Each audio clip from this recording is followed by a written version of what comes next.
नमस्कार। आकाशवाणी से प्रस्तुत है समाचार संध्या।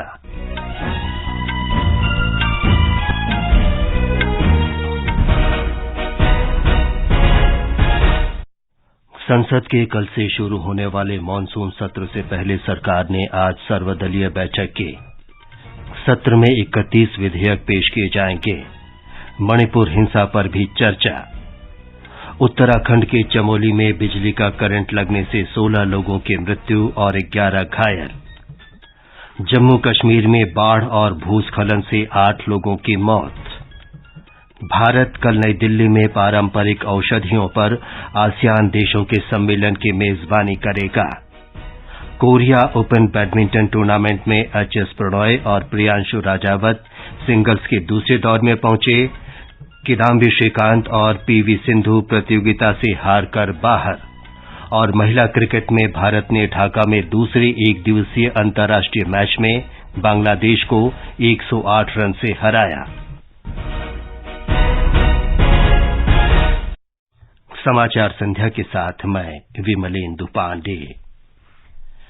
संसद के कल से शुरू हो रहे मॉनसून सत्र से पहले आज हुई सर्वदलीय बैठक में सरकार ने लोकसभा और राज्यसभा की कार्यवाही सुचारू रूप से चलाने के लिए सभी राजनीतिक दलों से सहयोग मांगा है। संसद परिसर में हुई बैठक के बाद संसदीय कार्य मंत्री प्रहलाद जोशी ने कहा कि सत्र के दौरान 31 विधेयक पेश किए जाने की आशा है। उन्होंने बताया कि सरकार मणिपुर हिंसा के मुद्दे पर चर्चा के लिए तैयार है। उन्होंने विपक्षी दलों से इस महत्वपूर्ण मुद्दे पर सहयोग की अपील की। Opposition parties have also given और कुछ हमारा सहयोगी दल भी सजेशन दिया है और सभी पार्टियां मणिपुर के बारे में चर्चा की मांग कर रहे थे। जब माननीय स्पीकर और चेयरमैन डेट डिसाइड करेंगे, समय डिसाइड करेंगे और जो भी इश्यू है नियम और प्रक्रिया के अनुसार स्पीकर और चेयरमैन के परमिशन के साथ सरकार चर्चा करने के लिए तैयार है। बैठक के दौरान विपक्षी दलों के नेताओं ने मणिपुर हिंसा के मुद्दे पर संसद में चर्चा कराने की मांग की। इस बीच लोकसभा अध्यक्ष ओम बिरला ने सत्र से पहले सदन की विधायी कार्य समिति की बैठक की अध्यक्षता की। उन्होंने बताया कि सभी दलों ने सदन की कार्यवाही में सहयोग करने का आश्वासन दिया है। एक रिपोर्ट। संसद का मानसून सत्र अगले महीने की 11 तारीख तक चलेगा और 23 दिनों के इस सत्र के दौरान कुल 17 बैठकें होंगी। सत्र के दौरान राष्ट्रीय राजधानी क्षेत्र दिल्ली सरकार संशोधन विधेयक 2023, सिनेमेटोग्राफ संशोधन विधेयक, जैविक विविधता संशोधन विधेयक, बहुराज्यीय सहकारी समिति संशोधन विधेयक, डिजिटल पर्सनल डेटा प्रोटेक्शन विधेयक, वन संरक्षण संशोधन विधेयक, राष्ट्रीय दंत चिकित्सा आयोग विधेयक, राष्ट्रीय नर्सिंग और मिडवाइफरी आयोग विधेयक और रेलवे संशोधन विधेयक पेश किए जाने की उम्मीद है। दिवाकर के साथ भूपेंद्र सिंह, आकाशवाणी समाचार, दिल्ली। आकाशवाणी का समाचार सेवा प्रभाग संसद के समक्ष मुद्दों पर आज रात एक परिचर्चा प्रसारित करेगा। ये कार्यक्रम रात 9:30 बजे से FM गोल्ड चैनल और अतिरिक्त मीटरों पर सुना जा सकता है। भारत की G20 अध्यक्षता में मध्य प्रदेश के इंदौर में आज चौथे रोजगार कार्य समूह की बैठक में विश्व में असंगठित श्रमिकों के सबसे बड़े डेटाबेस ई-श्रम और राष्ट्रीय कैरियर सेवा पोर्टल पर एक प्रस्तुति दी गई। उद्घाटन सत्र में इंडोनेशिया और ब्राजील के प्रतिनिधियों ने भी वक्तव्य दिए। दिन में अन्य सत्रों में मसौदा, मंत्री स्तरीय घोषणा और परिणाम दस्तावेजों पर चर्चा हुई। भारत कल नई दिल्ली में पारंपरिक औषधियों पर आसियान देशों के सम्मेलन की मेजबानी करेगा। भारत आसियान सम्मेलन लगभग एक दशक के बाद हो रहा है और इसमें कंबोडिया और वियतनाम सहित 10 आसियान देश भाग लेंगे। सम्मेलन का उद्देश्य भारत और आसियान देशों के बीच अपनी सर्वोत्तम प्रथाओं को साझा करने और पारंपरिक दवाओं के क्षेत्र में भविष्य के सहयोग की रूपरेखा तैयार करना है। ये समाचार आकाशवाणी से प्रसारित किए जा रहे हैं। ताजा समाचार जानने के लिए आप हमारे Twitter handle @AIR News Hindi को फॉलो कर सकते हैं। अभी नहीं करना मतलब? मुझे नहीं करना दूसरा बच्चा अभी। अरे पर क्यों नहीं करना, बताओ। आज रेडियो पे बता रहे थे कि पहले और दूसरे बच्चे के बीच अंतर रखना कितना जरूरी है। माँ बाप हर 3 महीने में गर्भ निरोधक टीका लगवा ले। पर अंतर काहे रखना है? बच्चों के भविष्य के लिए। आगे जाके बच्चा कितना होनहार होगा ये पहले 2 साल में ही तय हो जाता है, क्योंकि बच्चे का 80 प्रतिशत मानसिक विकास इसी समय में होता है, बताओ। सुन बब्बन, हिसाब कब करेगा तू? भाग कर रहा है।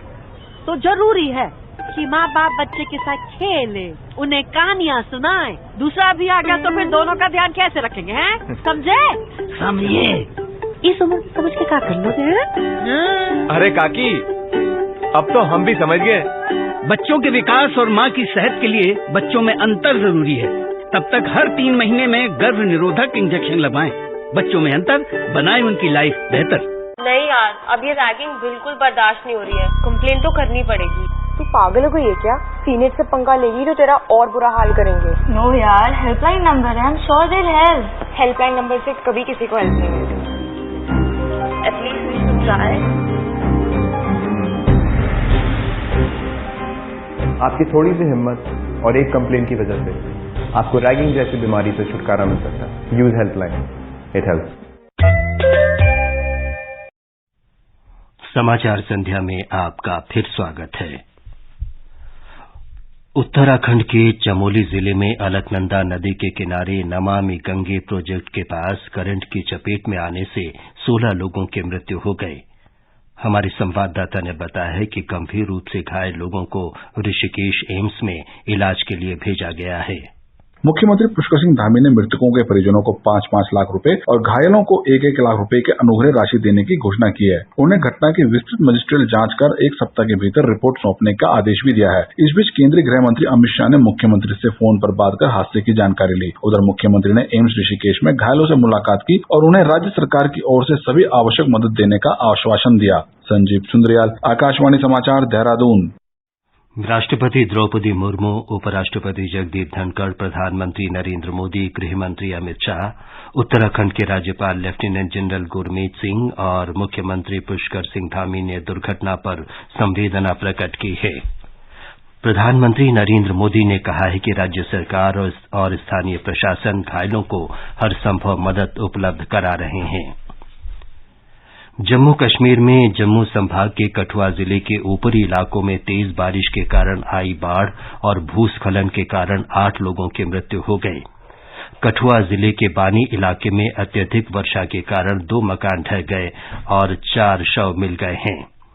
लापता अन्य लोगों की तलाश के लिए बड़े पैमाने पर बचाव अभियान चलाया जा रहा है। हिमाचल प्रदेश की राजधानी शिमला सहित राज्य के अधिकांश इलाकों में मानसून की वर्षा जारी है। पिछले दिनों हुई तेज वर्षा के कारण राज्य में 2 राष्ट्रीय राजमार्गों सहित 725 सड़कें अब भी बंद हैं। एक रिपोर्ट। प्रदेश में इस मानसून सीजन में वर्षा व बाढ़ से अब तक 130 लोगों की मौत हो चुकी है। जनजातीय जिले लाहौल स्पीति में जहालमा नाले में लगातार आ रही बाढ़ और भूस्खलन से पट्टन घाटी के किसानों के करीब 40 बीघा खेत व बागान पानी में बह गए हैं। इस बाढ़ से चंद्रभागा नदी का जलस्तर बढ़ गया है और नदी किनारे बसे जसरत गांव को सबसे अधिक नुकसान हुआ है। इस बीच मौसम विज्ञान केंद्र शिमला के निदेशक सुरेंद्र पाल ने बताया कि 25 जुलाई तक प्रदेश में मानसून सक्रिय रहेगा, जिसके चलते राज्य के विभिन्न स्थानों पर भारी वर्षा का येलो अलर्ट जारी किया है। रितेश कपूर, आकाशवाणी समाचार, शिमला। मौसम विभाग ने कहा है कि कोंकण और गोवा, महाराष्ट्र और गुजरात में बारिश की संभावना है। अलग अलग स्थानों पर तेज वर्षा की आशंका है। ओडिशा, छत्तीसगढ़, विदर्भ और तेलंगाना में अत्यधिक वर्षा की संभावना है।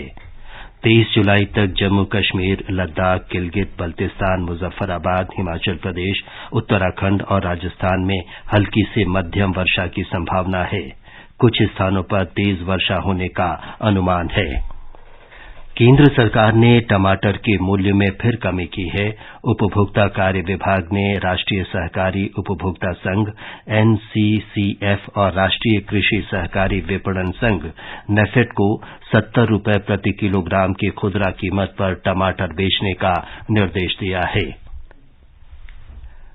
नई दिल्ली के राजीव गांधी कैंसर अस्पताल और नेपाल में झापा स्थित पूर्वांचल कैंसर अस्पताल के बीच समझौता हुआ है।